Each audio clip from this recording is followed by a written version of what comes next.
de partição, que a gente chama de gerador, adicionar o gerador das funções em, ele podia ser escrito dessa forma.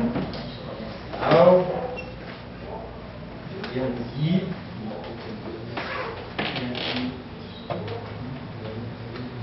colocava justamente aqui o lagrangiano de interação, né?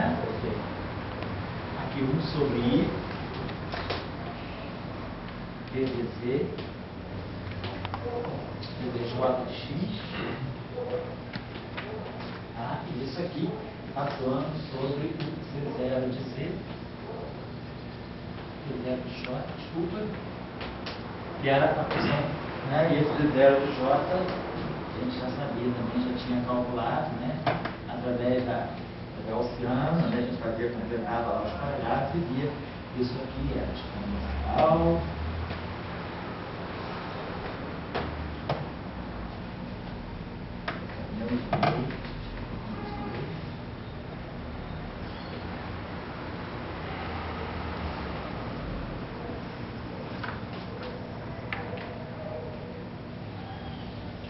Aqui a gente tem que ter só cuidado, né? Claro, aqui a gente está botando variáveis x e y, aqui a gente pode até de repente colocar aqui, né? Variável muda de interação, para não dar problema.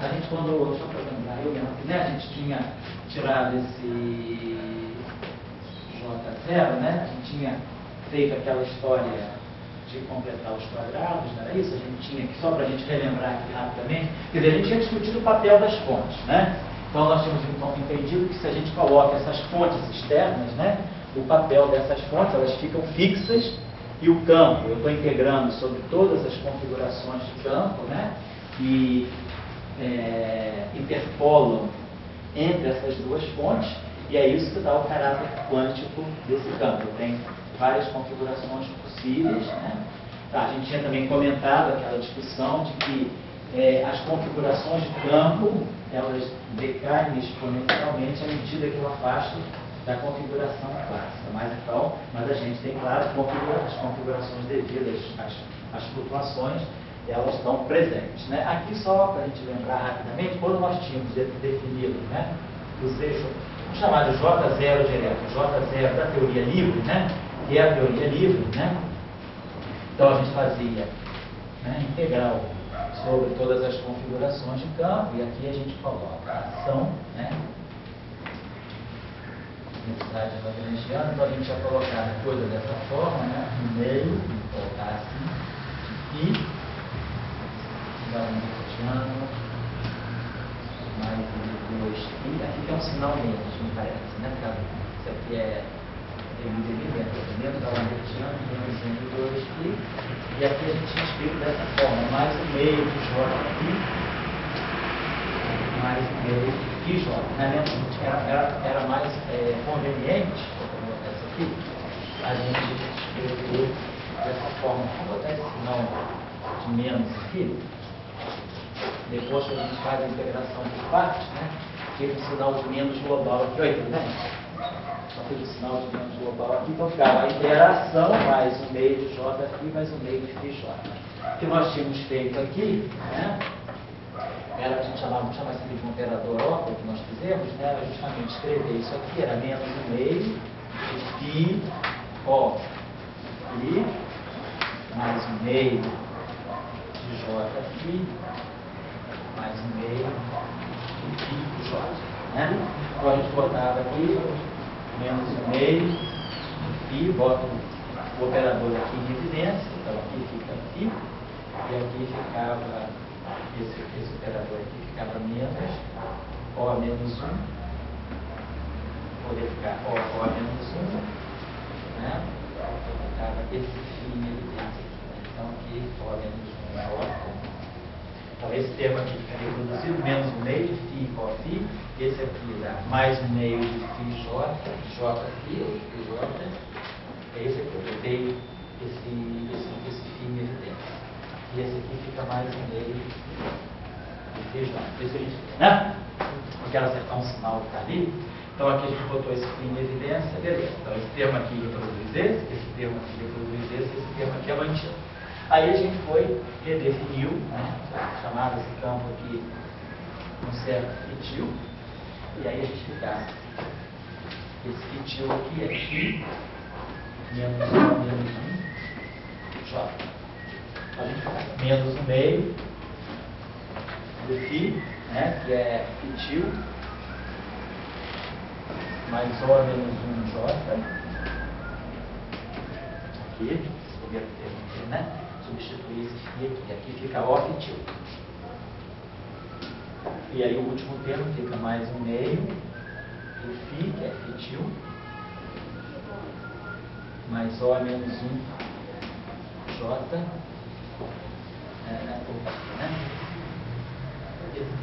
Esse termo aqui é φ, né? É fitil mais O a menos 1 J e aqui o J. Esse é isso mesmo que ia dar para nós, daí isso aqui a gente faz a integração por parte, é claro, né? Então, esse primeiro termo aqui dá menos 1 meio do fitil, O fitil. Tentaria justamente desacoplar. Esse aqui dá menos 1 meio de O menos 1 J, O fitil. E esse aqui dá mais 1 meio de fitil J. Tinha aquele plano que a gente integra isso aqui por partes. Esse operador O é totalmente diferencial. Integra isso aqui por partes. Esse termo aqui fica recolhendo a ação. Fica O com O a menos 1, então fica menos 1 meio de J fitil, mais 1 meio de fitil J. Esses dois termos se cancelam e sobra para nós esse termo aqui, mais 1 meio. Eu integro por partes também, eu posso botar esse J aqui na frente, fica J, O a menos 1, J. Certo? Então os termos lineares na fonte se cancelam. Esse termo aqui, então, aí a gente via integro em φ é a mesma coisa que integrar em fitil. Então esse termo aqui contribuía com uma constante de normalização. Vou pagar aqui. Sobrava para nós, aqui dentro, justamente para dar o J0, integral, então ficava I. Estou vendo que estava justamente preocupado se eu tinha perdido esse I aí, não acertar esse. Então fica I D4X, então ficou J, né? X, né? O a menos 1 J. Esse O a menos 1, então, né, a gente tem que entender que estou fazendo essa. Quando a gente traz esse O a menos 1, tempo integral de 4x, né? Esse O a menos 1 que é a função de Green, então, aquele esquema lavesiano, né? O inverso do lavesiano mais L2, então que é o que a gente chamou de G de x menos y, certo?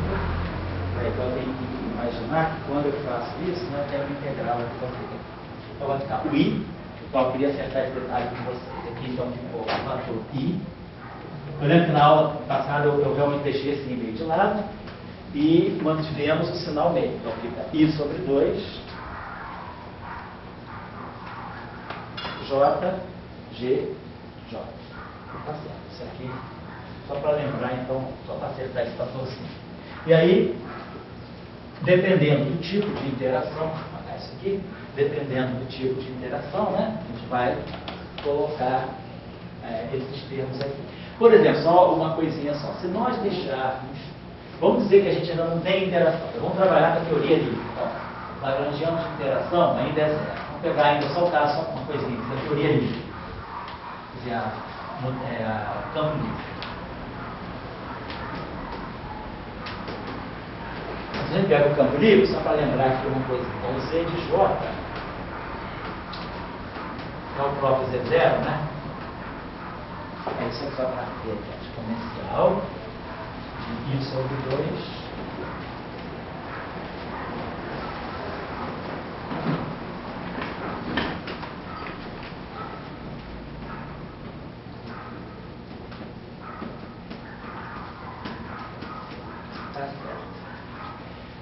Nós então, vamos, se a gente fizer, como a gente vai pensar nisso no sentido da expansão. Então, mais I sobre 2, né?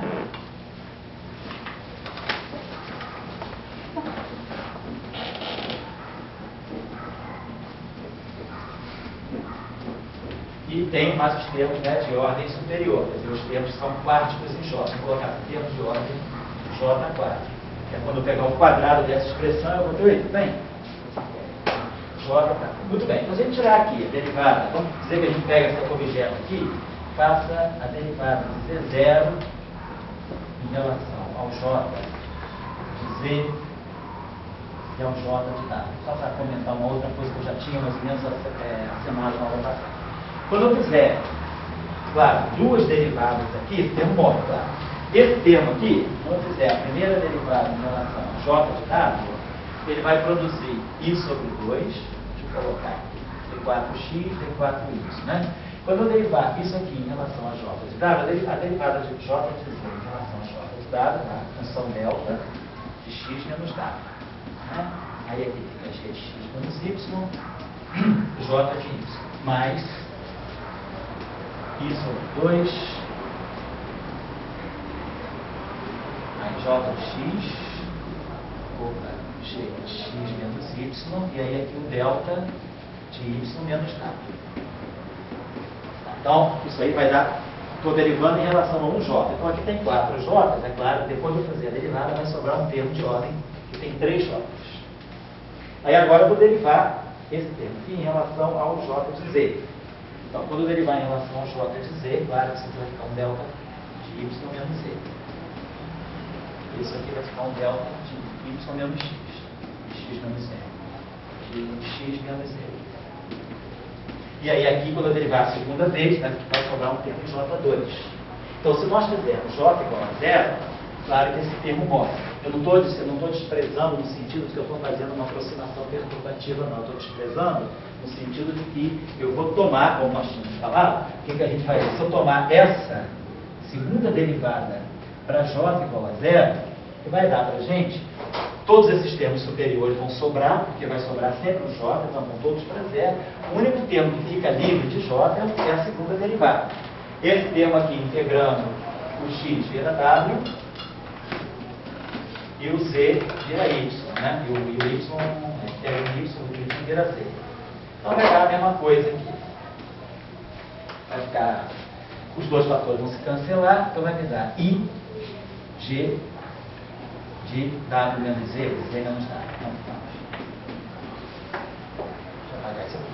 Então, o que eu estou só querendo mostrar para vocês é que a derivada segunda da função livre, ela me dá exatamente isso aqui, essa grandeza. Essa grandeza é o propagador da teoria livre, né? Isso aqui nada mais é, isso aqui é D'Alembertiano, isso aqui é o inverso da Lambertiano, menos outra coisa. Então, esse G menos C aqui, isso aqui é o propagador.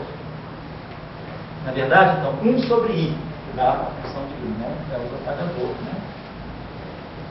Tá.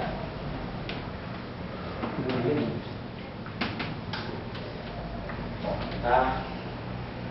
E, então, a ideia que a gente teria agora é o seguinte: quando a gente acende a interação, então vamos dizer que a gente tem uma interação, pode ser de 3, pode ser de 4, não importa, uma interação dos campos.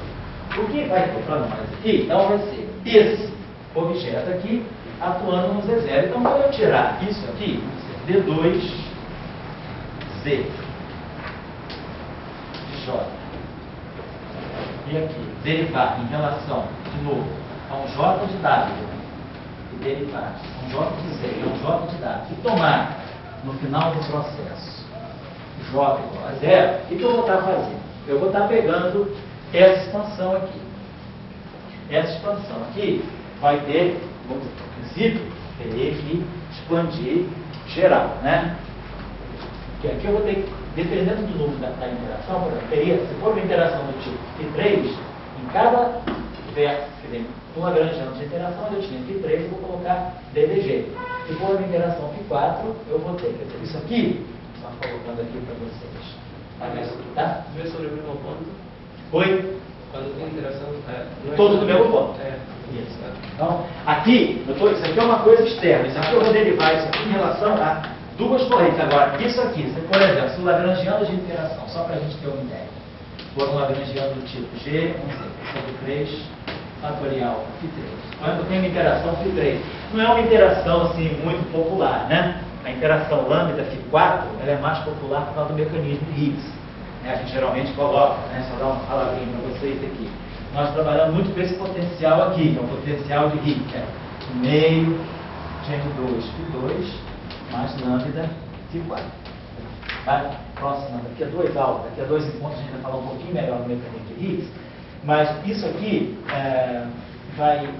é o potencial mais assim, a gente vai estar usando para fazer o mecanismo de Higgs. A gente não usa o potencial φ3, uma questão, vamos dizer assim, de uma simetria que a gente quer colocar, uma simetria de paridade no espaço de campos. Eu quero que o potencial seja invariante do φ que vai no menos φ. Seria um pouco essa a razão. A outra razão também é que o potencial φ3 é um potencial que não tem muito compromisso de ser positivo definido. Essa função aqui só tem potências pares. Então, é claro, se esse coeficiente é positivo e esse coeficiente é positivo, o potencial garantidamente tem um mínimo. Se esse cara é negativo e esse cara é positivo, o potencial já pode ter uma estrutura desse tipo, mas continua tendo mínimo. A questão é quando o potencial tem um termo do tipo φ3, né? Que um potencial φ3 é um potencial que pode não ser totalmente, quer dizer, ele vai para mais infinito e para menos infinito, né? Mas ele pode ter uma parte, então, que puxe muito para baixo. Então, para a gente garantir positividade, o que a gente faz é tomar o potencial φ4. Além de tudo, o potencial φ4, a gente pode usar a argumentação de que é um potencial simétrico por transformações de paridade no espaço de campo, né? Deixo para vocês essa reflexão, porque se vocês quiserem olhar, quem quiser fazer um plot, né, dessas várias possibilidades, quando vocês tivessem esse potencial à disposição.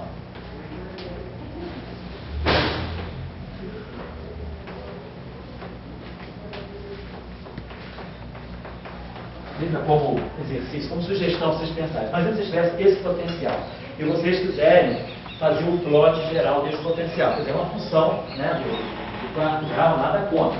Se todos os coeficientes forem positivos, né, claro, essa função é positiva, garantidamente ela tem um mínimo assim. Agora, se a gente, por exemplo, deixar esse negativo, por exemplo, né, então é claro, esse termo aqui sendo positivo, a gente garante que lá no infinito, esse potencial, né, ele segura a função assintótica. Se esse potencial, se esse termo aqui for positivo, para configurações de campo muito grandes, para φ tendendo a infinito e para φ tendendo a menos infinito, se esse cara aqui é positivo, esse troço é positivo para cá e é positivo para cá. Se isso aqui é negativo e isso aqui é negativo, claro que o potencial por aqui vai poder dar umas dançadas, assim, mas ele vai tender a mais infinito para cá e mais infinito para cá. A questão desse termo φ3 é saber quanto o posto é puxado para baixo. Mas, provavelmente, ele não vai dar problema da energia ser totalmente indefinida, né? Ao passo que se eu colocasse um potencial sem o φ4, por exemplo, se nós colocássemos só esse potencial, eu botei custo constante de acoplamento, perdão, hein? Bota uma injeção. Vamos dizer que a gente pegasse esse potencial aqui, tá? A gente pode botar o φ2 em evidência, né? E a gente vai ter o φ2 em evidência, então a gente vai ter o meio de M2 mais G sobre 6φ. Então isso aqui é sempre positivo. Isso aqui pode ser positivo também, você tem um zero, esse potencial aqui passa por um zero, né? Que não é necessariamente na origem, ele vai ter um zero, vamos dizer, fora da origem, então é por terra diferente, né? Então, ponto de inflexão, né? A derivada, então esse cara aqui, no infinito, vamos dizer que o G seja positivo. No infinito, isso aqui vai, infinito domina. Mas no menos infinito do espaço dos campos, se a constante de acoplamento, ela vai ter que ter um sinal fixado. Ela é positiva ou definida. Se ela é positiva, claro que para φ muito grande positivo, esse troço está aqui em cima. Mas se φ é muito negativo, esse cara está aqui para baixo. Então esse potencial, por exemplo, ele pode ter um comportamento, não sei, assim. Então esse potencial, certamente, ele não é limitado por baixo, né? essa região aqui de grandes campos, ou se for vice-versa, se o G for negativo, para φ muito positivo, isso aqui vai puxar para baixo. Então, o potencial de potência cúbica só, ele não tem garantia de estabilidade, ele não tem mínimo absoluto. Ele vai poder ter, de um lado ou do outro, ele vai cair para menos infinito. O que garante o potencial ser puxado para cima é o termo φ4. E, aqui, esse termo φ3, aqui, é um termo também que quebraria a paridade, né? A gente, mas isso é uma questão, ninguém mais tem preconceito contra quebrar a paridade, né? A gente sabe que a paridade pode ser quebrada mesmo. Mas aí você fala, bom, se eu posso construir um potencial dessa forma aqui, sem esse termo, de qualquer maneira, se esse termo aqui quebra a simetria, se há uma quebra espontânea da simetria, esse termo φ3 vai aparecer na teoria física, né? Quando a gente tem a quebra espontânea da simetria e tem que redefinir o campo físico como uma flutuação em torno do vácuo, que não é trivial, né? A gente faz, vou explicar isso melhor nas próximas aulas, mas quando a gente faz aquela famosa redefinição, o meu campo aqui, então, ele é uma configuração de ground state mais uma flutuação quântica. E aí, quando a gente faz essa substituição no lagrangiano de partida com φ4, esse termo aqui, quando é elevado à quarta potência, ele vai gerar um termo que vai ser, entre os termos que ele gera, vai ser V φ terceira. Então, de qualquer maneira, esse potencial de cubo, ele aparece na teoria depois que há a quebra espontânea da simetria. O campo físico, que é a flutuação em torno dessa configuração de campo de background, que é o campo que minimiza a energia, ela vai aparecer. Então a gente não precisa se preocupar em colocar no potencial. Uma outra argumentação, que é menos forte, é que a gente vai também, quando a gente fizer contagem de potências, a gente vai ver que em 4 dimensões, uma interação de campos escalares em terceira potência, ela é chamada de super-renormalizável. Então, essa interação aqui é renormalizável, mas essa aqui é não renormalizável, em 4 dimensões, e essa aqui é super-renormalizável. Em geral, teorias super-renormalizáveis têm problema de estabilidade, porque aparece justamente problema de vácuo que não é fundamental. A gente tenta evitar esse tipo de vértice por isso, tá? Mas nada impede, em princípio. A renormalização não impede. Esse vértice aqui é super-renormalizável. Isso em 4 dimensões. A teoria φ3, ela só é interessante em 6 dimensões. O pessoal da mecânica estatística, inclusive, em 6 dimensões, a gente está trabalhando em 6 dimensões, essa teoria aqui, esse lagrangiano aqui, essa interação, ela é renormalizável. Em 6 dimensões. Vamos aprender a fazer essas contagens de potência.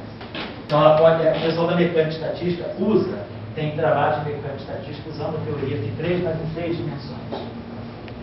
Bom, então vamos supor que a gente pegue, só por um efeito aqui meramente agora de exercitação acadêmica, a teoria, o modelo de interação do tipo φ3, só para facilitar, não tem que pegar 4 derivadas, pegar 3. Então, isso aqui significa o seguinte, eu vou derivar em relação, então, isso aqui eu vou fazer, essa operação D2 do J de Z,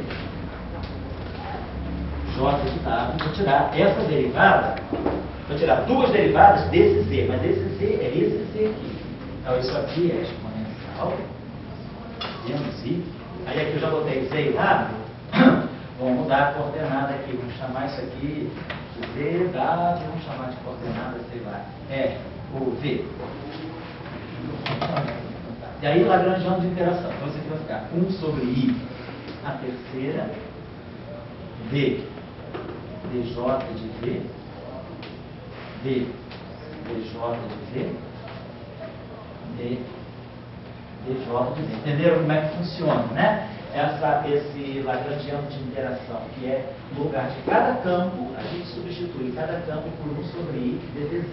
E aí todos tomados do mesmo ponto. Então aqui eu tenho 3 derivadas do mesmo ponto inteiro. Então isso aqui é o que vem, tá, no lagrangiano de interação.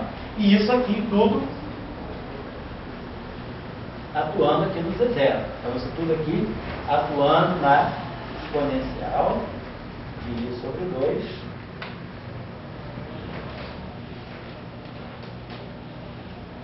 Aqui posso botar x, x g de x menos y, j de x. Então, em princípio, eu tenho que fazer esse calculinho aí.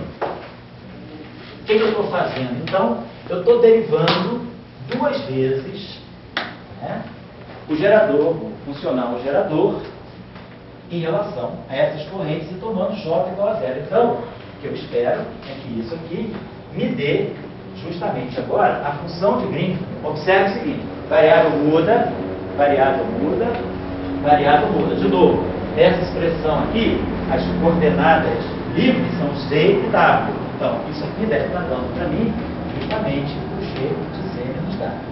Então, o que eu devo estar obtendo agora é a função de Green. De novo, o propagador, digamos assim, função de Green de dois pontos, que é o propagador. Mas, agora incluindo a interação, porque na hora que eu calcular esse g aqui, desculpa aqui que eu esqueci de colocar, perdão, aqui, ó, aqui tem um g que eu esqueci de colocar, corrijam aí, por favor. O lagrangiano de interação é g sobre 3 fatorial, então tem um g aqui, tem um 3 fatorial aqui, 6 sobre 6. 3 fatorial é meramente um fator para cortar um fator que vai aparecer esse 6. Então, o que nós vamos estar obtendo agora? Se nós fizermos esse cálculo aqui, essa expansão, derivar isso aqui, e derivar isso aqui, e no final de tudo declarar que o j é igual a zero, todos os j são zero, eu vou ganhar essa expressão aqui. Vou ganhar algo que depende de z menos w dentro, vou ganhar, e que vai estar, no fundo, corrigindo a função de Green. Olha só. O primeiro termo dessa exponencial é 1, tudo bem? O primeiro termo dessa exponencial é 1. Então, esse 1, quando atuar no Z0, vai dar Z0. E eu vou estar derivando o Z0 duas vezes em relação a isso. Então, o primeiro termo da expansão é a função de Green livre.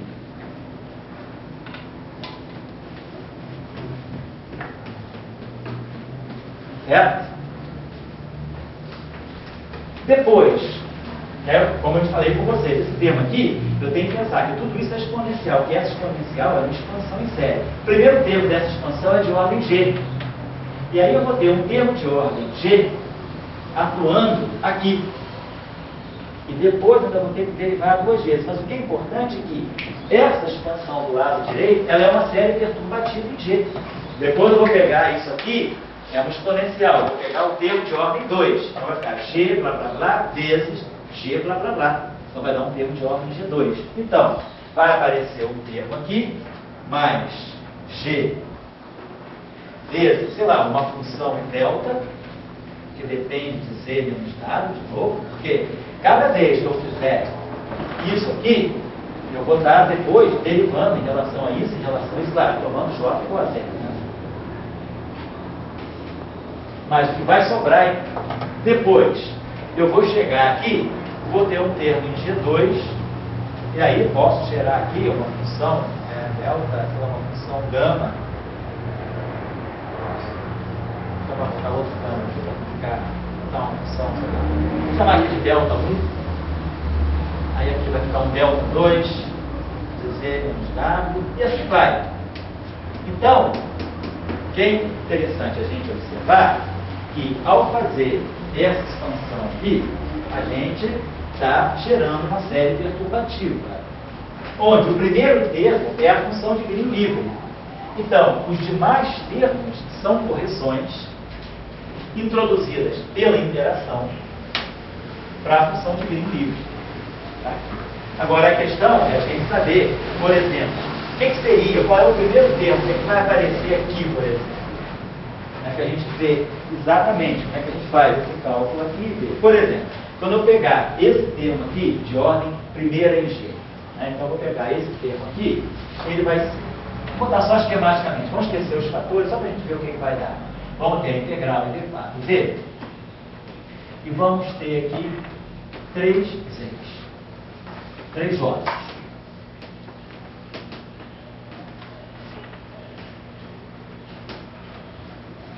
Claro que vão aparecer muitos termos, né? Vamos selecionar só para a gente ter uma ideia do que está acontecendo qualitativo. E isso aqui, esse aqui é o primeiro termo da expansão. Já peguei aquela exponencial e expandi.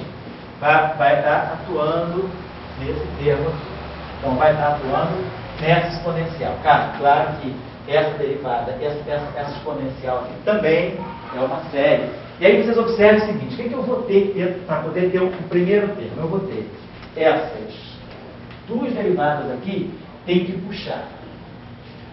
Por exemplo, se eu pegar esse primeiro termo aqui apenas, vamos dizer que eu pegue, claro, o primeiro termo é 1, derivada de um exemplo. O segundo termo da exponencial, então eu estou pegando esse termo aqui e vou fixar. O primeiro termo dessa expansão, vou ver com toda essa exponencial aqui.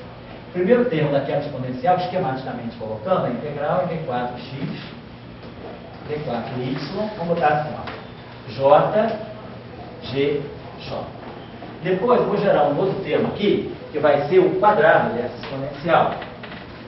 Então nós vamos ter integral, vamos ter d4x1. Eu vou botar aqui x1 e x2, só para ficar botando muitas variáveis diferentes. x1 e x2 é j de x1, gx1 menos x2, j de x2. Aí aqui eu vou ter integral d4x1, d4x2, d4x3, né? Eu vou ter que pegar isso aqui ao quadrado. Isso vezes isso. Então, cada integral é uma variável muda, eu vou chamar x1, x2, x3, x4. Nós vamos gerar um termo que vai ser j, g, j, G, J, por exemplo. Então, e assim vai. Depois nós vamos poder gerar um termo que vai ser J, G, terceira ordem. J, G, J, G, J, e assim vai. Claro, as devidas integrais. Estou querendo contar, no fundo, o número de derivadas que nós podemos fazer. Aqui, nós vamos derivar, quando a gente atuar com essas três derivadas aqui, isso aqui vai dar zero. Porque eu vou estar derivando 3 vezes algo que só tem 2 J. Então, eu vou derivar uma vez, sobra um J. Derivo outra vez, como outro J. Depois, a terceira vez, já não tem mais J para derivar. Então, esse termo aqui, que é o termo justamente livre, ele já está aqui. Né? Ele não sobrevive às 3. Lembrando que depois eu tenho que tirar 2 derivadas. Depois de tudo isso feito, eu ainda tenho essas 2 derivadas externas. Né? Porque depois eu tenho que colocar J igual a zero em tudo. Quando eu pegar esse termo aqui eu tenho 4 J's. Então, quando eu derivar aquilo lá, eu vou derivar. Aqui vai me sobrar um J. Tá? Então, aqui eu vou derivar um J, pegar um J dali, deriva um J dali, pega o outro J, vai comer um outro J, o outro J vai comer um outro J. Então, daqui a gente vai estar comendo 3. Aí, aqueles 3 J's ali podem ser utilizados. E aí, sobram aqueles 2 J's lá. Aqueles 2 J's lá me dão aqui, vamos dizer assim, me dão aqui um J que sobrou. Então, estamos ruim aí também. Que aí vai sobrar um J, quer dizer, quando eu tiver esses 3 J's aqui, eles vão comer 3 J's que estão aqui. E aí vai sobrar um J. Então, esse termo aqui vai sobrar um J, mas aí quando eu derivar em relação àqueles 2 J's externos, vai ficar faltando. Tá? E aqui eu vou ter esse termo aqui vai ter 6. Tá? Então aqui eu vou ter J, J, J, J, J, J. Sempre primeira ordem cheia. Então eu vou derivar 3 vezes. Né? Então eu posso derivar uma vez, não vão sobrar, vamos dizer, 3 J's que sobram aí. 3 J's que sobram aí, lá tem 2 J's. Então eu vou derivar 2 vezes, pode me sobrar um J. Então, o único termo, vamos pensar aqui, um termo que a gente pudesse pensar. Nós temos uma interação aqui, 3 aí. Então, vamos dizer, esse é um exemplo. Deixa eu partir para uma outra coisa. Só um pouquinho, perdoe. Antes de eu fazer isso aqui, vamos pegar esse aqui só para ficar mais simples. Vamos supor que eu tivesse pego isso aqui. Uma derivada só. Deixa eu apagar isso aqui. Mais didático, não só para a gente fixar essa ideia. Vamos dizer que eu tivesse pego isso aqui. Vamos dizer que faço uma derivada só. Então, vou pegar uma derivada só em relação a J e tomar J igual a zero. Nesse caso aí, a teoria livre, né? A gente vai poder pegar, vai sobrar sempre um J. Vou pegar o J a zero, tá certo. Vamos dizer que a gente tenha primeiro termo, então. Vamos pegar essa derivada, vamos fazer esse cálculo aqui. Ó. Isso aqui, uma derivada só, uma derivada só. Então, vamos tirar uma derivada só. Deixa eu apagar isso aqui. Isso aqui, então, está me dando... Deixa eu apagar isso aqui. Isso aqui estava ok, mas não fica tão ilustrado não. Vamos pegar isso aqui. Isso aqui está me dando uma função de green de um ponto apenas. Então lembrar que eu falei na aula passada, quando a gente derivar em relação a J, né, eu vou produzir, eu tenho J, φ. Quando eu derivo em relação a J, eu produzo um φ, no integrando. Então a gente gerava aqui algo que era o valor médio do campo φ. Vamos colocar aqui. Então o que a gente vai estar gerando aqui é o valor médio do campo φ de Z. Então isso aqui é o que nós chamamos de uma função de green de um ponto. Em vez de ter dois campos aqui e me dar o propagador, o que eu tenho aqui é um ponto apenas. E aí, quando a gente faz essa expansão aqui, então esse termo aqui, uma ordem em G, e com uma derivada, vão ficar 4 derivadas funcionais. E aqui eu tenho justamente 4 J's. Então se eu fizer, no final do dia, J igual a zero, esse termo aqui nós já vimos, bora. Esse termo aqui vai ter 4 J's aqui, e aí tem esses 3 J's que vêm do vértice e mais um J que vem daqui. Então eu tenho 4 derivadas prontas para atuar ali. E aí as 4 derivadas vão comer os 4 J's, de tal maneira que quando eu colocar J igual a zero, nada sobra. Então eu vou ter um termo aqui de primeira ordem em G, vamos colocar assim, vezes uma certa função, vamos chamar aqui delta de Z. E aí, claro, eu vou poder depois, quando eu pegar o segundo termo, vou ter um termo de ordem G2. Vou chamar isso aqui de delta 2 e assim vai. Esse primeiro termo que está aqui, então, o que ele está me dando? Ele vai me dar a ação de 3 Gs atuando aqui, então ele vai me desnudar. Eu vou ter um propagador G, um propagador G, vamos sobrar 2 propagadores e aquele J lá. Então, isso,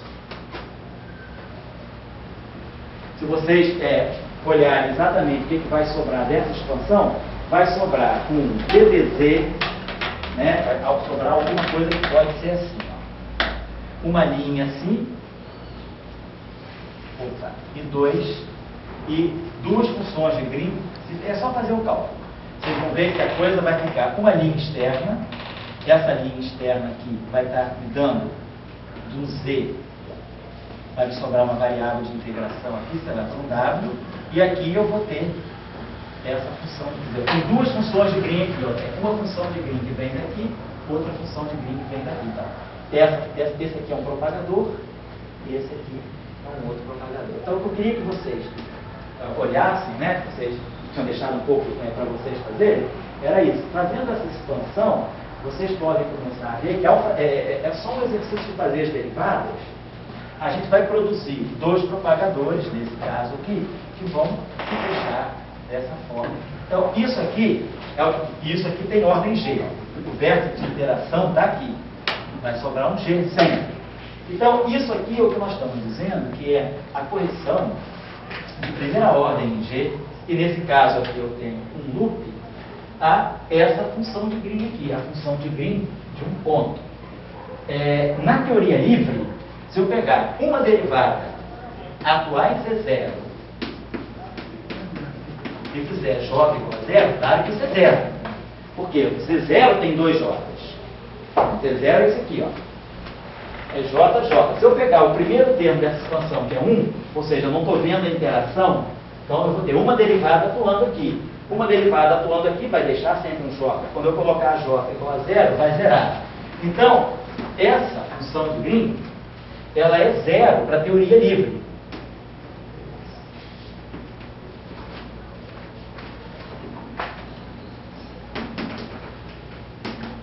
Mas, a partir da primeira ordem perturbativa em G, já vai ter uma contribuição não nula para ela. Isso que eu falei. Ali em cima, quando você usou X1, X2, 3 e 4 e tem aqueles 2 G propagador? Sim, mas esse G, ele é uma permutação do 1 com 2? Não, esse aqui é uma coisa só. G, esse aqui é 1 menos 2, 2, 3 menos 4, 3. 4. Não tem nada. É porque isso aqui, na verdade, João Paulo, é isso aqui 2 vezes. Eu estou pegando a segunda parte dessa expansão. A primeira parte, então, é isso, e a segunda parte, o segundo termo é. Então, cada termo desse tem 2 integrais. Não, está falando só se... Não estou colocando essa. Simplesmente a expansão que serve. Tá? Oi, Ricardo. Esse diagrama que você fez é só da primeira parcela. Só da primeira parcela, só igual a G. Tá. Agora, Se você vai à frente com isso aqui, uma derivada só, mas aí pega o termo de ordem G2. Então, você vai produzir aqui 6 derivadas. Então, você vai ter 6 derivadas aqui, com umazinha que está ali, né? Então, você tem, na verdade, essa. Você tem 6, 7, desculpa. Você vai ter, o segundo termo vai ser 1, 2, 3, né? Então, vai ficar 3, e 3, 6, 1, 7. Aí, você vai ver que daqui, você não vai ter 7. Né? Você não deve ter um termo de ordem G2. Depois, você vai pegar o termo de ordem G3. Você vai ter 9, com 1, 10. Aí, você vai poder pegar... O que você vai precisar sempre ver o seguinte. Esse J que está aqui é 1. Estou pegando essa função de meio. Então, ele vai ter que encontrar tantos J's aqui, de tal maneira que, atuando nessa expansão, todas essas derivadas vão ter que deixar um termo que não tenha J. Porque quando você declarar que J é 0, todo mundo morre. Então, o único termo que vai sempre contribuir é o termo que, depois da ação dessas derivadas todas, fica sem J. Certo? Então, se você pegar o termo de ordem J, G2, o segundo termo dessa expansão vai ser esse operador duas vezes. Então, você vai ter 6 derivadas. Mas você tem uma derivada externa, 7. Então, você vai ter 7 derivadas. Como esse termo aqui já é par de J, qualquer ordem dessa expansão vai ter um número par de J. Então, você vai ter 2, 4, 6. Então, quando você atuar com 7 derivadas, você não vai sempre sobrar alguém. Então, tem um termo que tenha 7 J exatamente para todos os J se cancelarem. Sempre que você tiver essa ordem. Aí você vai para o termo de ordem G3. Aí o termo de ordem G3 você vai precisar 3 e 1, 9, 10. 3 vezes 3 é 1 do lado de fora e 9 aqui. Vai 3 vezes isso. Tem DDJ, DDJ, DDJ. Terceira ordem, né? Isso, terceira ordem. Então a ordem G3 vai aparecer. Certo? Não, então você vai ter 3 derivadas aí. Vai ter. Isso aqui, quando você pegar em ordem G3, vai ter 9 derivadas. 9 e 1, 10. Isso. Então você vai poder pegar um termo aqui de ordem que tenha 10 derivadas. Ah, tá legal. Então sempre que tiver um número par de derivadas aqui, e aqui eu vou ter que pegar sempre o número ímpar. Então eu devo ter uma contribuição em ordem G, depois eu devo ter uma contribuição, se aqui deve ser 0, e aí eu depois devo ter a contribuição de ordem G3.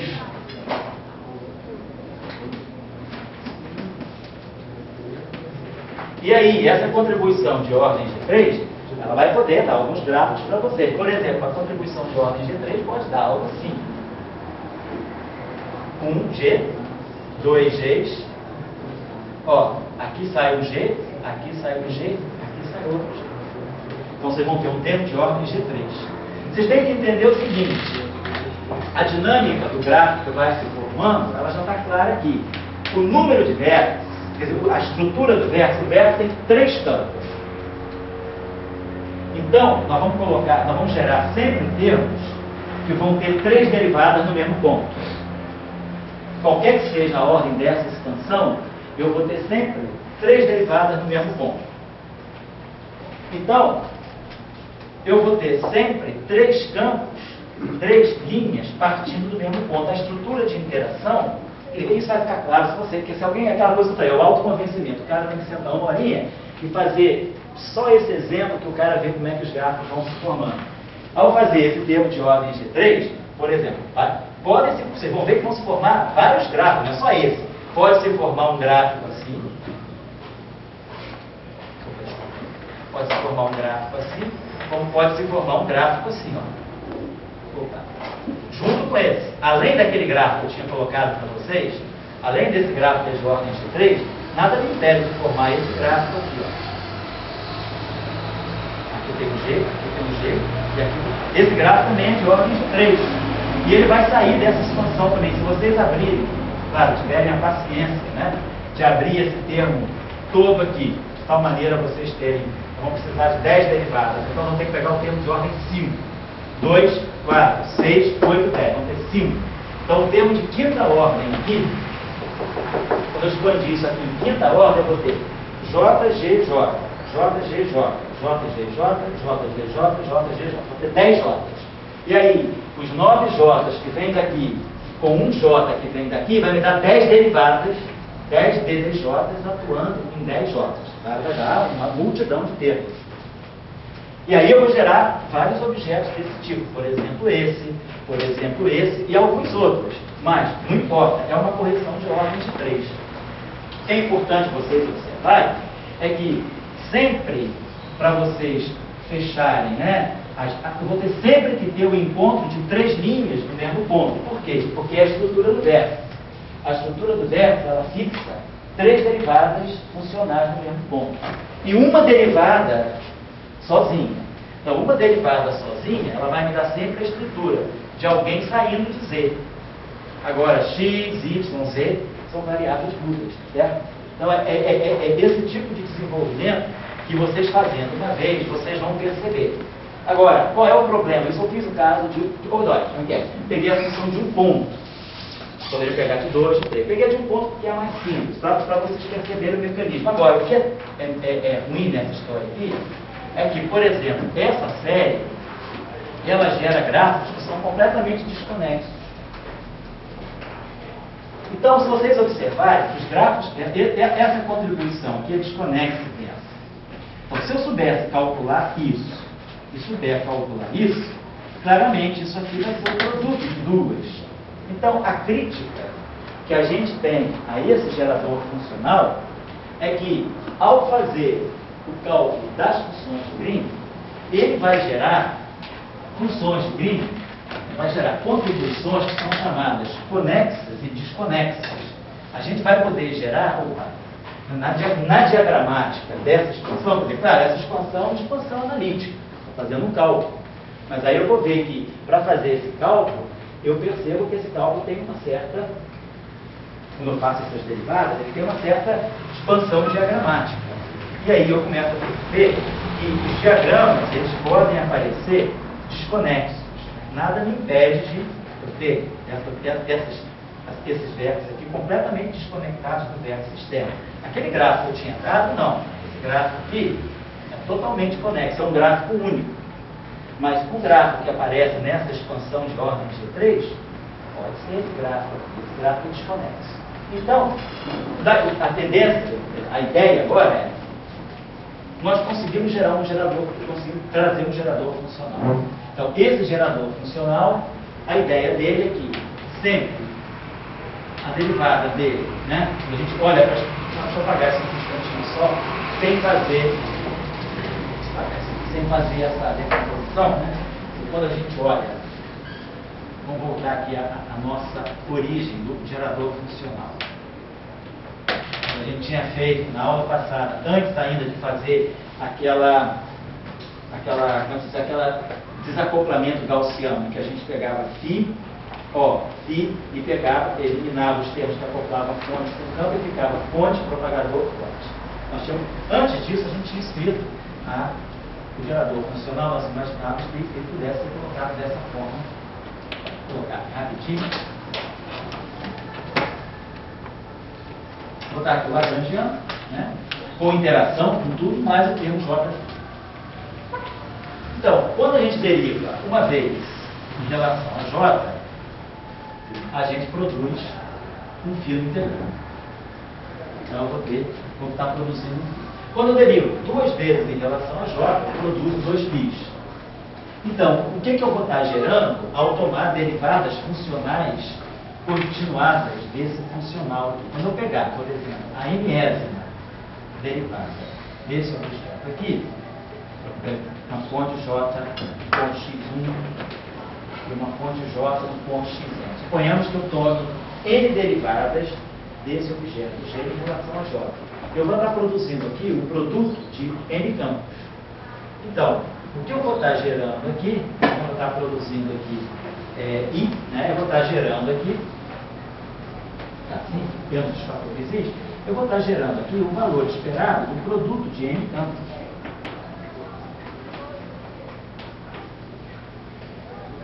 Então, na descrição funcional, esse valor médio desse produto de campos estocásticos, isso, na outra visão dos campos que nós fizemos anteriormente, que é o campo é um operador, o campo é uma variável, né? Uma coordenada generalizada que satisfaz uma relação de comutação com o seu momento. o campo é um operador, isso aqui, então, tem o caráter, né, de um produto de campos operatoriais. Então, isso aqui é o que nós chamamos de uma função de Green de N pontos. Se for em 2 pontos, é o propagador. Então, essa é a função de Green de N pontos. Então, a nossa ideia é essa aqui. As convenções que a gente usa é que tem um fator 1 sobre I elevado a N menos 1. Vou apagar isso aqui.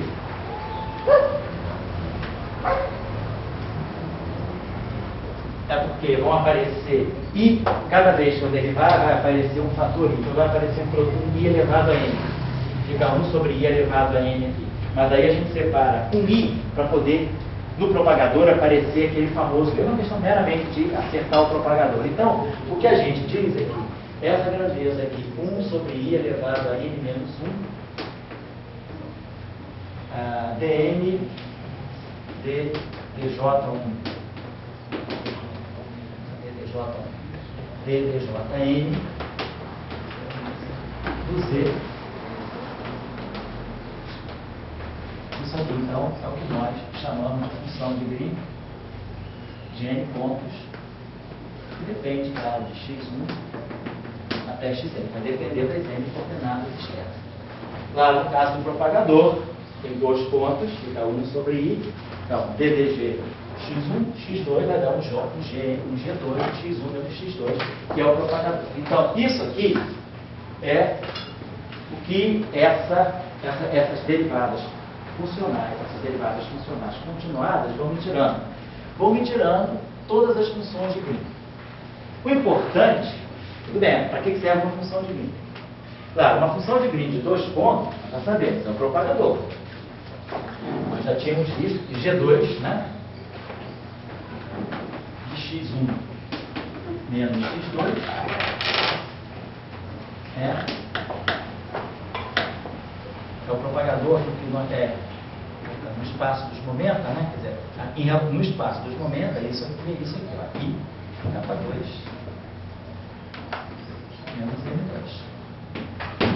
É a função de Green no espaço dos momentos. Ou seja, isso aqui é a função de Green de 2 pontos. Claro, não estou colocando aqui, mas tem o mais e epsilon. Então, isso aqui é o propagador, é a função de Green de 2 pontos. Se eu pegar um objeto em 3 pontos, eu vou ter G3, claro, dependendo de x1, x2, x3.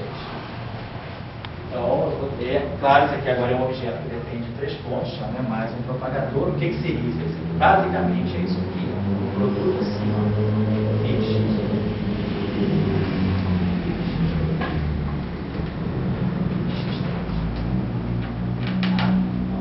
Já é o valor esperado do vácuo do produto de 3 campos. E assim vai. Então a gente pode sempre tomar N derivadas que a gente sabe que no fundo a gente vai estar tomando valores médios dos produtos desses campos. Observação. Por que isso é importante? Então, lembrados, né, das nossas aulas, quando a gente estudou o sinal do resíduo, nós vimos que a uma certa hora nós expandimos o nosso campo aqui, aí tínhamos aqueles chamados operadores que gerava a álgebra dos osciladores harmônicos, os operadores Dyer, e a gente via que esses campos aqui atuando no vácuo, eles podem criar escalas, podem criar, né, por exemplo, posso, a partir daqui, ter alguma coisa desse tipo. Cada campo desse, ele se expande num operador de criação e num operador de aniquilação. O operador de criação atuando no vácuo, ele cria uma partícula. Então, isso aqui, por exemplo, esse diagrama, essa função de Green, ela pode estar me dizendo o seguinte: eu crio posso ter 2 partículas aqui, criadas aqui, e uma aniquilada aqui. Eu posso, por exemplo, estar estudando a transição de probabilidade. Isso aqui é uma coisa probabilística, é um valor médio. Eu posso estar tendo 2 objetos e no estado final um único objeto. Eu posso estar dizendo que isso aqui é um BRA e um CAT, né, da seguinte maneira. Esse BRA aqui são 2 campos atuando no estado fundamental, no estado de vácuo, o valor esperado, atuando no estado de vácuo. Então esses 2 campos aqui criam 2 partículas, 2 objetos assim. Ao passo que, no estado final, no ponto x1, então no ponto x2, eu crio uma partícula no ponto x2, crio uma partícula no ponto x3 e depois destruo uma partícula no ponto x1. Então, esse processo aqui pode estar me representando um processo em que uma partícula é criada e destruída e a outra partícula simplesmente se propaga. Essa aqui, eu crio uma partícula no ponto x3 que se propaga sempre, mas eu posso criar uma no ponto x2 que se aniquila no ponto x1, dependendo do que eu tiver aqui. Então, isso é o que nós chamamos de funções de Green em geral. Por quê? Porque isso aí vai estar descrevendo alguns processos possíveis. Do momento que nós associamos os campos às partículas, esses produtos, né, desses campos aqui ordenados, eles vão gerar para nós descrições de partículas que são criadas e partículas que são destruídas ou partículas que são criadas e se propagam. Então, é nesse sentido que nós dizemos que essas funções de Green, elas vão estar representando processos, né, essas funções de Green, GN, elas vão estar representando processos. Vamos colocar físicos ou virtuais de criação, propagação e destruição de partículas. O que eu vou querer trabalhar com vocês, claro, eu não vou ocupar, eu vou ser mais prático do que isso, tá bom? O que nós precisamos entender a partir daqui é como desenhar os diagramas que correspondem, que contribuem para um certo processo que a gente quer estudar. Acho que isso é o objetivo. Porque a gente sabe que esse objeto que gera as funções de Green em geral. Mas a gente não vai querer estudar todas as funções de Green. De repente, a gente vai estudar só algumas funções de Green, só alguns processos. Por exemplo, espalhamento elétron-elétron indo em elétron-elétron. Ou elétron-elétron, elétron-pósitron indo em gama-gama. Ou, de repente, elétron-gama indo em elétron-gama. E outros, ou gama-gama indo em gama-gama, espalhamento fóton-fóton. Por exemplo, né? Então, o que a gente vai ter que saber fazer é como extrair os processos físicos que a gente quer estudar a partir dessas funções de Green. Então, o que nós vamos ter que ver, uma função de Green, ela pode estar representando um processo físico. Então, o que nós precisamos saber é, dado um processo físico, a gente tem que ler a função de Green associada a ele. É isso aqui, que ela cria e destrói partículas. Então, ela vai dar para mim, no final de tudo, um gráfico. Suponhamos, deixa eu apagar isso aqui. Suponhamos que esteja falando da teoria de Frege. Então, vamos colocar a seguinte coisa, deixa eu colocar a seguinte observação. Essa função de Green de N, ela está associada a um processo envolvendo partículas.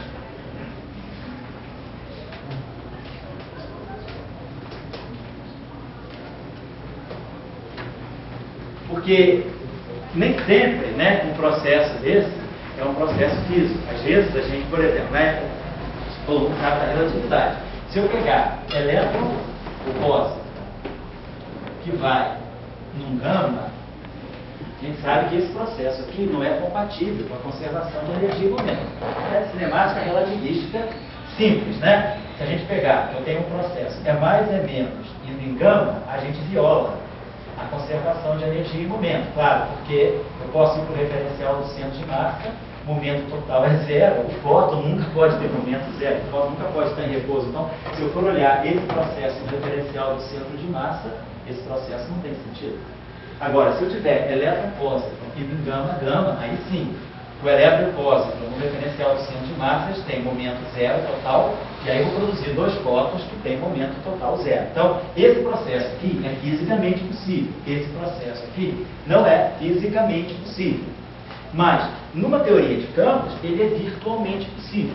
O que significa isso? Que é um processo que eu vou ter um elétron, um pósitron e um fóton. Significa, por exemplo, que eu posso ter criado um elétron e um pósitron e eles dois se aniquilaram no fóton. Então, por exemplo, eu poderia ter uma função de Green desse tipo. O campo do elétron, que é o campo do pósitron, né? Segundo Dirac, né, o campo em si, ele cria elétrons, cria pósitrons, destrói elétrons e destrói pósitrons. Então, se eu pegar uma função de Green desse tipo, psi barrado, psi, amigo. O que pode estar acontecendo aqui? Significa que, por exemplo, eu posso ter criado um fóton num certo ponto. Dizendo que esse operador que ele cria e destrói. Suponhamos que se ele está atuando no vácuo, ele não pode destruir mais do que já tem, porque o vácuo não tem nada. Então, a parte de destruição dele no vácuo dá zero, mas ele cria um fóton. Então, ele pode estar criando um fóton. Aí esse fóton vai até um ponto, isso aqui é x1. Ele vai até esses dois campos podem estar no mesmo ponto. Ele pode chegar aqui no outro ponto e se materializar sob a forma de uma elétron de um pósitron. Então, essa função de Green de 3 pontos, uma função, eu posso botar aqui x1 e aqui x2. Significa que eu criei um fóton em x2, esse fóton se propagou até x1, e em x1 ele some e aparece um elétron no pósitron. Então, esse gráfico aqui, esse vértice aqui, esse processo aqui, ele está dentro dessa função de Green. Agora, claro que aquele processo ali é um processo não físico. Ele é um processo que viola a conservação de energia e momento. Ele pode aparecer, sim, dentro de um processo que a gente vai aprender, mais complicado, um processo mais elaborado, que é esse aqui. É como se o fóton se aniquila no para-elétron-pósitron, mas esse para-elétron-pósitron existe por um intervalo de tempo muito curto, uma resolução que é compatível com a conservação de energia e momento, mas virtualmente, desse ponto aqui, é como se eu tivesse aqui, se eu tivesse só isso, eu teria violado a conservação de energia e momento. Então eu crio um para-elétron-pósitron, esse para-elétron-pósitron propaga, se reaniquilam e voltam a ter um fóton. Então, por exemplo, quem estuda QED sabe que esse gráfico aqui se chama o gráfico de polarização do vácuo. Esse gráfico que é a polarização do vácuo, ele na verdade vem, pode vir de uma função, ele tem dois pedaços dentro dele. Ele tem essa função de Green composta com essa mesma função de Green. Essa função de Green sozinha, ela está descrevendo um processo não físico, mas dentro de um gráfico desse, eu não tenho violação de energia e momento. Quer dizer, o fóton que entra aqui é o fóton que sai aqui. Mas no intervalo de tempo, já vou lá, no intervalo de tempo muito curto, esse fóton se materializa e depois ele se desmaterializa de novo sob a forma de fóton. Então, durante um intervalo de tempo muito curto, eu, ΔT, ΔE, eu tenho incerteza na energia, de tal maneira que no intervalo de tempo muito curto, eu estou realmente violando a conservação de energia e momento. Por quê? Porque eu tenho uma relação de incerteza entre energia e momento. Eu não posso, por exemplo, violar a conservação da carga. Esse vértice aqui, ele não viola a conservação de carga. Carga zero, carga zero. Eu não tenho relação de incerteza para carga, mas eu tenho relação de incerteza para energia e para o momento. Então, na teoria quântica de campos, como a gente está considerando, na verdade, as flutuações do campo, essas flutuações, elas, por instantes de tempo muito curto, elas podem estar violando a conservação de energia e momento. Eu posso estar dentro de um intervalo de tempo muito curto, né, de tal maneira que esse intervalo de tempo é muito menor do que a resolução dos experimentos que eu tenho para verificar a conservação de energia e momento. Então, nada me impede de ter a geração desse processo. Isso aqui viola a conservação de energia e momento, mas isso aqui imediatamente se desmaterializa de novo e vira um fóton. Então, é como se tivesse um fóton, sai outro fóton, mas no intervalo de tempo muito curto, aquele fóton virou um para-elétron-pósitron, esses elétrons se reabsorver no outro e virar um fóton de novo. Então, eu estou querendo colocar para vocês, qual é a ideia que eu estou querendo colocar para vocês? A ideia que eu estou vou ficar a mão nessa aula, eu vou dar um intervalo de 3,5, a gente dá uma paradinha de 10 minutos e vai até 4,5, máximo. Então, o que eu estou colocando? Eu estou gerando uma função de Green aqui, isso aqui é uma função de Green, é um produto de campos, né? O valor esperado do vácuo de um produto de campos, ela pode descrever processos desse tipo, criação e destruição de partículas. Agora, nem sempre esses processos são exatamente processos físicos. Eu posso ter processos virtuais e processos físicos, né? Por exemplo, eu poderia ter esse processo sim.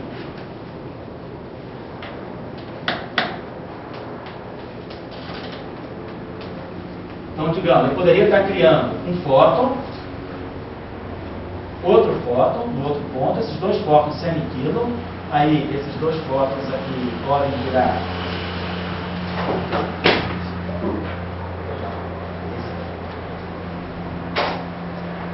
tem um fóton, não posso ter um fóton aqui, esse fóton aqui,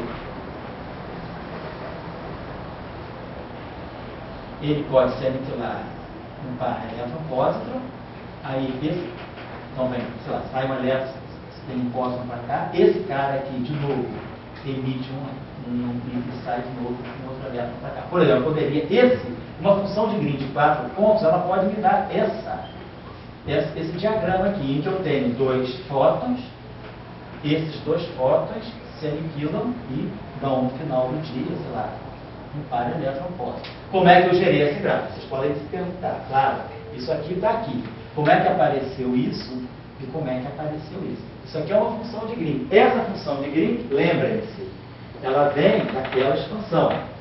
E a expansão, ela traz sempre o vértice da interação. Então, é o vértice da interação que vai me coordenar o número de linhas de campos do mesmo ponto. Então, na QED, eu vou voltar a isso, né? Para quem já sabe um pouquinho de QED, todo mundo que fez a equação do Dirac, sabe que quando a gente faz o acoplamento mínimo do campo do Dirac com o fóton, que a gente gera isso. A equação é Lagrangiano do Dirac, psi barrado e gama mi, derivada covariante de gauge, psi. Então, menos n, né? Lagrangiano do Dirac, com invariância de gauge. Então, primeiro termo, tá? Psi barrado e gama mi, d mi, psi. Menos n, psi barrado, psi. Mas depois o termo que sai aqui, ó, I é a mi. Então a gente gera um termo que é menos E, psi barrado, gama mi, psi mi. Então, isso aqui é a interação da QED entre elétrons, pósitrons e fótons. Então, o vértice da QED, psi barrado, corrente eletromagnética, Jmi, interagindo com o fóton, a mi. Fala.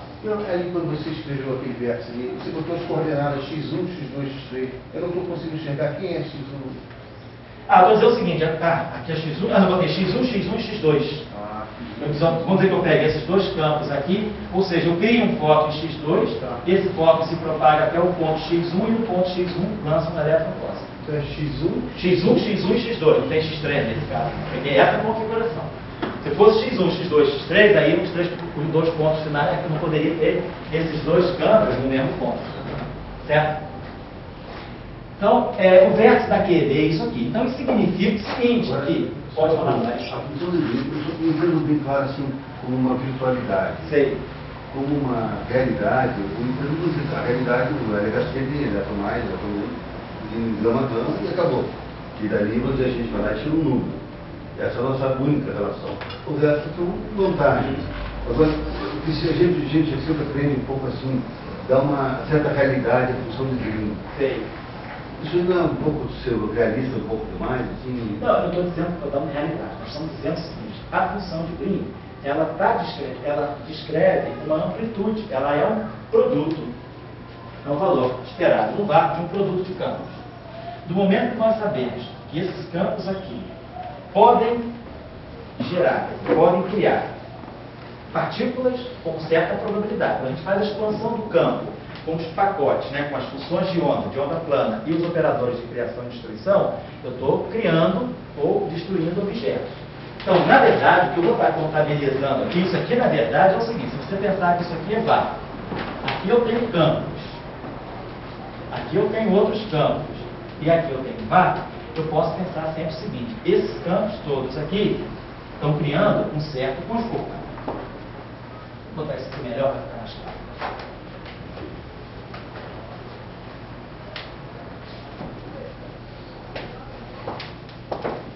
O que a gente tem, cara, o Dória está chamando a atenção, é que eu quero chamar a atenção para vocês, né? Eu não estou fazendo a coisa assim, ao pé da letra formal. O que eu quero colocar para vocês é o conceito que não está muito claro dos livros. No livro está lá a continha toda feita, como eu falei para vocês na aula passada. Se vocês pegarem o Abrams and Lee, aqueles Thesis Reports do Abrams and Lee, o Thesis Reports 9, ele pega aquela expansão diagramática e mostra realmente para vocês. Ele faz aquelas derivadas, aquele exercício que eu falei, tira 5 derivadas, tira não sei quanto, ele mostra exatamente como é que as coisas aparecem. O livro do Pierre Ramon também. Mas é uma coisa tecnicista, o cara vai lá e faz o cálculo. Todo mundo sabe expandir o exponencial, sabe? Todo mundo sabe derivar funcionalmente? Sabe, dá o delta. Todo mundo sabe integrar a função delta? Sabe, então não tem que errar. Então não vou ficar perdendo tempo com isso. Então, se vocês quiserem ver como que a diagramática é gerada, vocês vão lá olhar.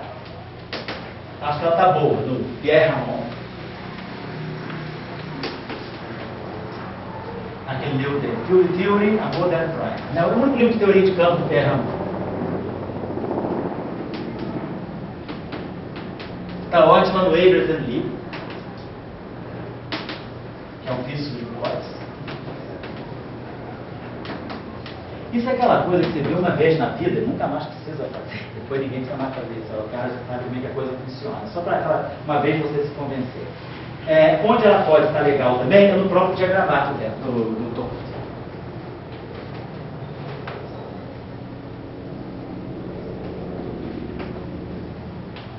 Bom, então, depois vocês podem descobrir outros lugares. Esse livro do Schreber-Nietzsche, ele também está legal. Ou, não, no meio. De repente faz isso no meio, só faz uma vez só. No livro do Schreber-Nietzsche também faz isso. Então, essa diagramática é só fazer essa coisa.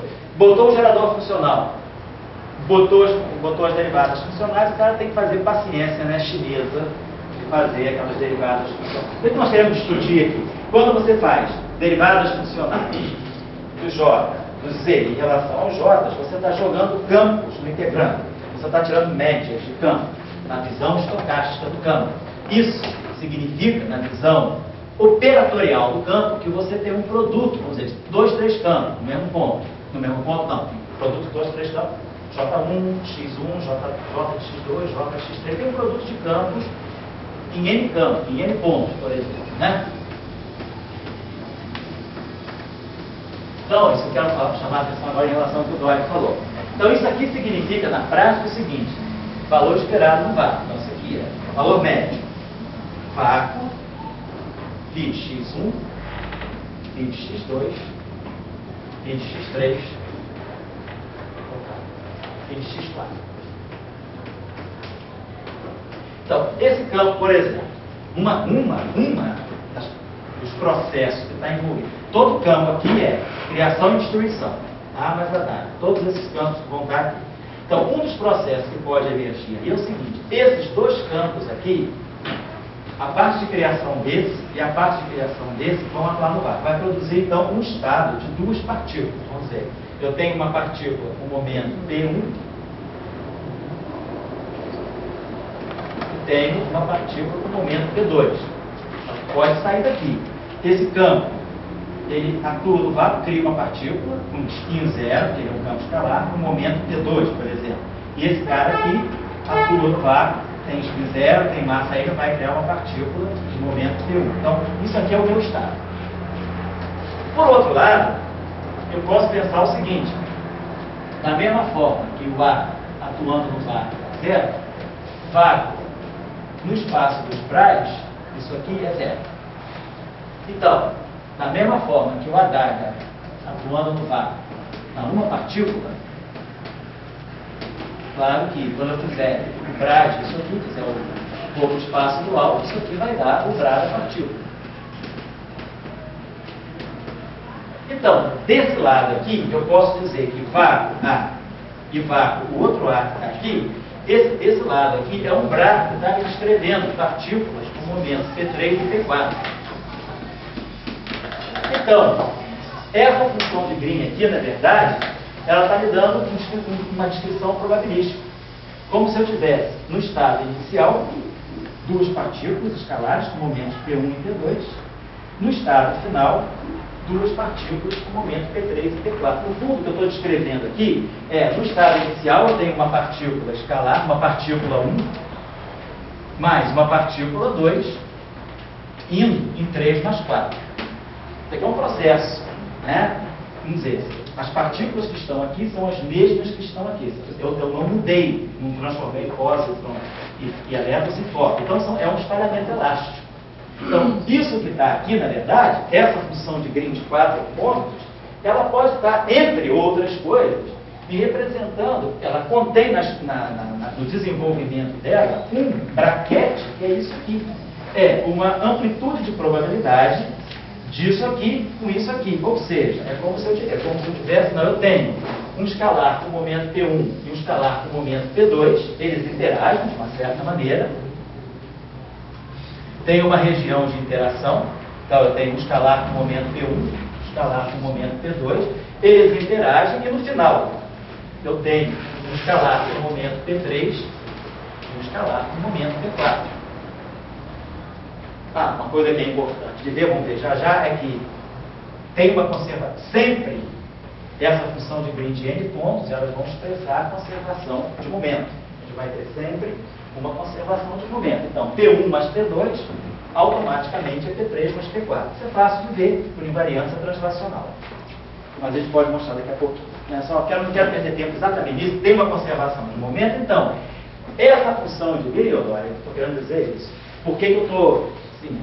a gente está, vamos dizer assim, superatuando, né, o papel da função de Green, ou a gente está extrapolando, dizendo que ela é mais do que na verdade ela é ou não. Então, o que eu estou dizendo é o seguinte: uma função de Green, ela pode, por exemplo, nesse caso aqui, estar descrevendo esse processo. Então, existem processos físicos que estão naturalmente descritos dentro dessa função de Green. E uma natureza probabilística. Eu tenho dois escalares que transitam através de uma interação para os dois escalares com outros momentos. Isso é porque eu tenho uma teoria só de escalar. Se eu, por exemplo, tivesse a QED e estivesse colocando aqui, sei lá, tem um campo psi barrado, posso ter o campo psi, posso ter o ami, posso estar nessa situação, tem um fóton, o momento P1, então eu posso ter que esse estado inicial aqui são dois fótons, gama, gama. E esse estado final aqui é um par é mais e menos. Então, essa função de Green na QED, ela pode estar descrevendo esse processo. Vem um fóton, vem outro fóton, eles têm uma região de interação, que a gente não sabe o que é, e produzem mais e menos. Então, as funções de Green são produtos de campo tomados, né, valor esperado no vácuo, elas têm a potencialidade de estar descrevendo esses processos físicos de interação normais. Então, é isso que eu estou podendo colocar. Está claro esse conceito? Então, qual é a relação? Desculpa lá, eu vou falar para você. Eu não sei se o Sebastião já fez no curso dele, mas a formalização final dessa ideia é uma decomposição, chama-se decomposição, o teorema da LSZ, né, ou expansão LSZ. Né, o LSZ é justamente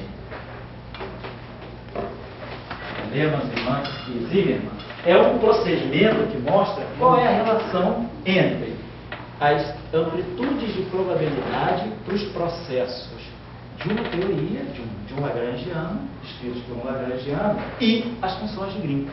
A gente mostra que, na verdade, todos os processos físicos que têm espalhamentos elásticos ou inelásticos, ou decaimentos de partícula, não importa, eles são obtidos a partir de funções de Green da teoria. Então, a expansão do LSZ, isso eu sei que o Tião está colocando no curso dele, no livro Weinberg, eu acho que ele enfatiza isso.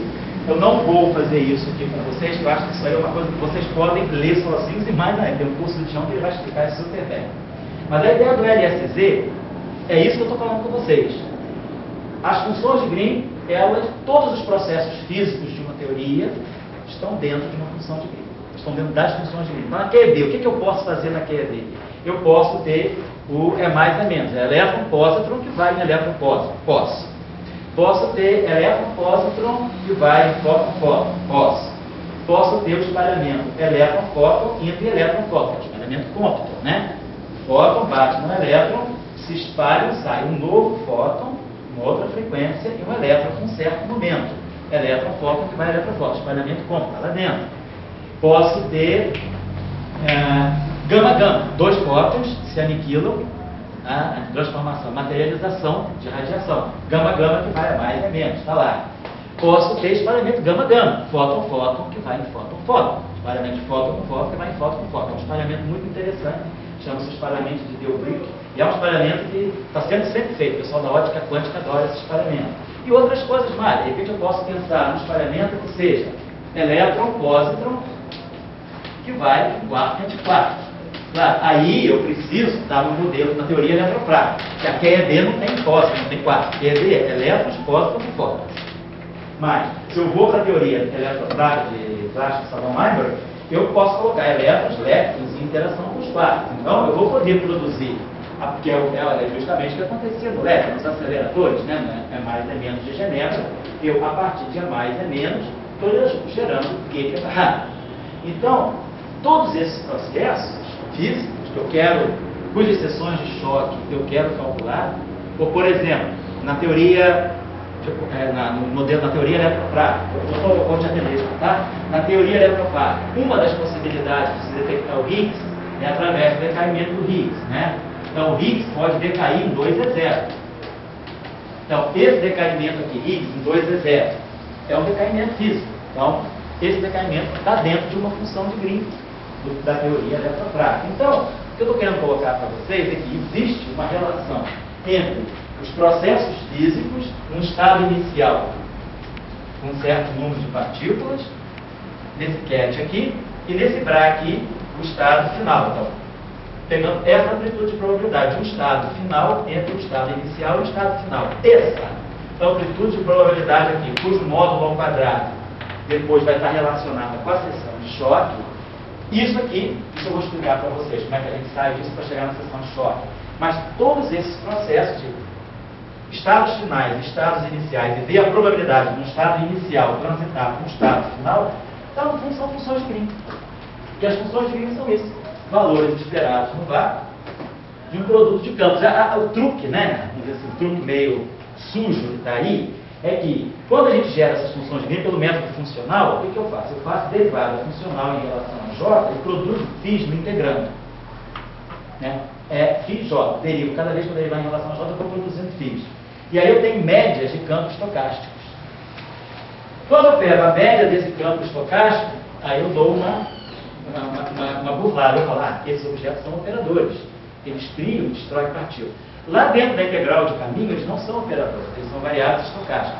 Mas, quando eu ganho essa função de Green, quer dizer, o que o método de integral de caminho me dá é um procedimento analítico, né, uma expansão perturbativa, para eu calcular essas funções de Green. Agora, essas funções de Green, elas são, na verdade, um conjunto de amplitudes de probabilidade para o processo.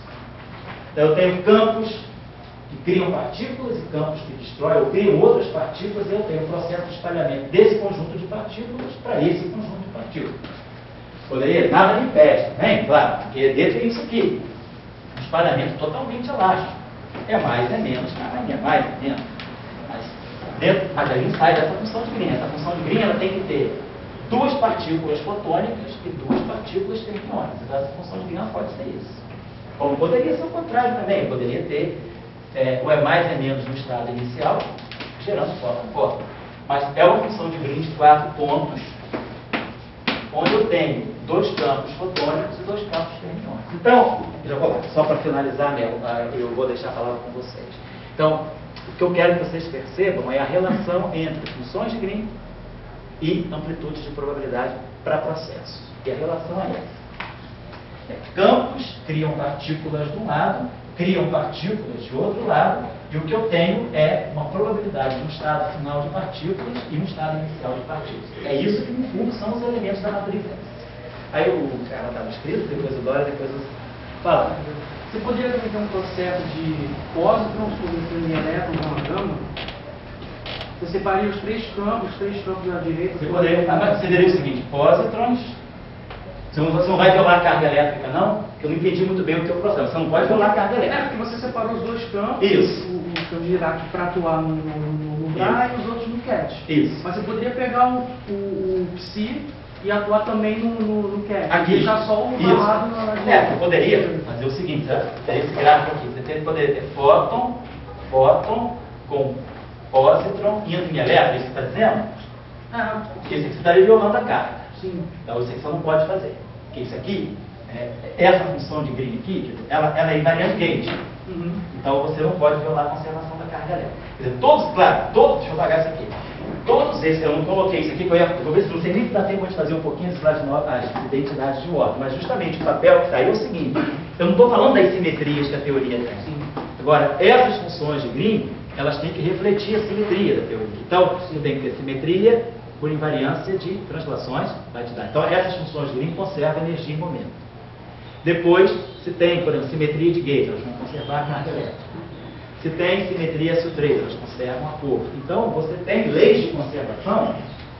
Todos os processos que você gera aqui, aqueles que vão ser suprimidos, que vão ser supressos, né? Aqueles que vão ser supressos, eles serão aqueles que vão violar as leis de conservação fundamentais que a teoria tem. Por exemplo, nesse caso, a invariância da carga é fundamental. Então, eu não posso ter um processo que viole a carga elétrica. Tá certo? Então, é claro que existem muitos processos aqui dentro, mas você só vai selecionar aqueles que são compatíveis com as leis de conservação. Matematicamente é possível, mas você... Isso. Mas fisicamente não, porque nós temos as chamadas identidades de cor. Aí depois o Vitório que fala No comentário é o seguinte: eu sempre entendo, internamente, a teoria de Gauge como uma cooperação com literatura. Certo? Então, você, na literatura, você tem o autor, que ele é baseado em sentença, etc., e que ele cria, a literatura tem um limite entre a ficção e a realidade. Isso é um assunto delicado na literatura. E eu acho que, por exemplo, as associações de Green, eles são componentes da literatura de Gauge.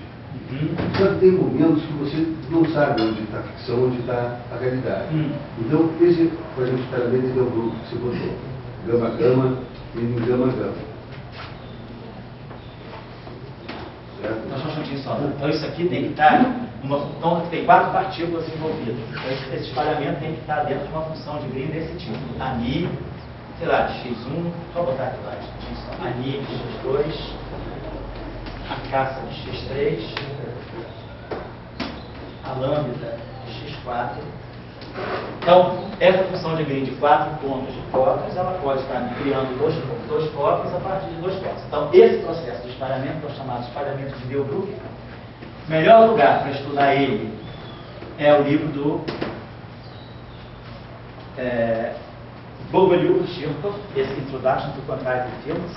Ele tem um capítulo onde ele faz bem os cálculos desse espalhamento gama-gama, espalhamento de Delbruck. Tá? A seção de choque do espalhamento fóton-fóton na QED. Tudo bem, então tá legal. Então, estou só exemplificando para o pessoal que é essa função de Green de 4 pontos. Tá? Agora, para você ter isso aí, você teria que ter o que eu entendo como uma física da luz. Os fótons auto-interagindo. Não necessariamente. Na QED, você obtém isso, mas não na mesma ordem. Na física da luz, você obtém isso numa ordem. Na QED, você obtém em outra ordem. Você obtém em outra ordem, como assim. Você pode mostrar qualquer gráfico que você mostra aí, você mostra elétrons na jogada por aí. Não, tudo bem, não estou falando. Você pode gerar. Não, quando eu estou falando o seguinte, isso você está com esse espalhamento, tá? E aí você vai fazer a tua literatura. Então você é o escritor do Chico, e outro você é o escritor lunático. Entendeu? O Bogolyub faz esse espalhamento escrevendo, botando elétron aí dentro. Deixa eu contar para vocês. Então, o Dória está falando é isso aqui. No Bogolyub-Shirkov pode acontecer o seguinte: tem um fóton, esse fóton troca a informação de um elétron pósitron. Então, só vou colocar para vocês. Na QED normal, esse espalhamento aqui sai desse gráfico de Feynman. Só vou mostrar uma coisa para eles. Cada vértice tem sempre 2 términos e um fóton. Essa é a estrutura do vértice da QED. Então, todo gráfico de Feynman que eu gerar, todo vértice vai ter que ter sempre a confluência de 2 linhas fermiônicas e uma linha fotônica. Como eu quero o espalhamento fóton-fóton, então eu vou colocar os fótons na linha externa. Então, vou botar fóton, aí fecho com esse núcleo aqui de elétrons e pósitrons, aí fóton. Então, cada vértice desse é fóton, psi barrado psi, fóton, psi barrado psi propaga para psi barrado se propaga para psi barrado psi, tá. Então, além de... Claro, tem outras permutações, mas a massa básica desse processo na QED, que o Dória está falando dos espalhamentos de Delbruck, é esse. E qual é o problema aqui? Esse gráfico carrega 4 vértices da QED. Cada vértice da QED tem uma carga elétrica. Só lembrar da equação de Dirac. O vértice, a interação que sai na equação de Dirac é esse vértice aqui. Então, cada vértice, fazendo a mesma coisa que nós fizemos hoje, quando a gente vai calcular uma função de Green de 4 pontos, a gente vai ter que pegar o lagrangiano de interação, expandiu. O lagrangiano de interação é Psi barrado, gama mi, Psi a mi. Então, quando eu vou fazer isso na QED, eu vou ter uma fonte acoplada ao Psi, uma fonte acoplada ao Psi barrado e uma fonte acoplada aqui. Então eu vou ter que fazer isso, derivado em relação a J barrado, gama mi, derivado em relação a J, derivado em relação a um J mi pequeno. Então, eu vou ter essa derivada, isso aqui é o meu verso de interação visto na integral de caminho. E aí, esse lagrangiano de interação atua no Z0. E aí, quando ele atua no Z0, ele vai, cada verso vai trazer um E. Então, aqui tem um E, aqui tem um E, aqui tem um E. Então, esse gráfico, na QED, ele é de ordem E4. A constante de estrutura fina é 2. Excesso H cortado C. Então, na QED, esse gráfico é o gráfico que é gerado já na ordem alfa ao quadrado. Alfa ao quadrado é 1 sobre 137 ao quadrado. Então, esse gráfico é muito fraco. O cálculo de QED para ele é alguma coisa que é a constante de estrutura fina ao quadrado. Por exemplo, se eu fosse calcular o espalhamento é mais e menos, teria é mais, é menos, né, vamos dizer, o próprio fóton é mais e menos. O espalhamento é mais e menos, ele aqui ó, é de ordem, é 2, é. Então, ele é de ordem alfa. Então, esse cara aqui é supresso por uma ordem de 1 sobre 137 em relação a esse. Então, esse gráfico aqui é 10 a 2 vezes mais pulsante do que esse. Então, na QED, o espalhamento fóton-fóton, a seção de choque é muito pequena. Esse é um problema experimental, de você medir o espalhamento fóton-fóton no laboratório. Porque ele é de ordem constante de estrutura ao quadrado. Tá? Agora, tem uma possibilidade que eu estou falando, que é não ter isso. É não ter, deixa eu acabar, só. É não ter isso. Então, só para eles entenderem a crise, senão eu não vou entender. Tá? Então, na QED, esse gráfico existe, mas é pequeníssimo. Agora você quer falar.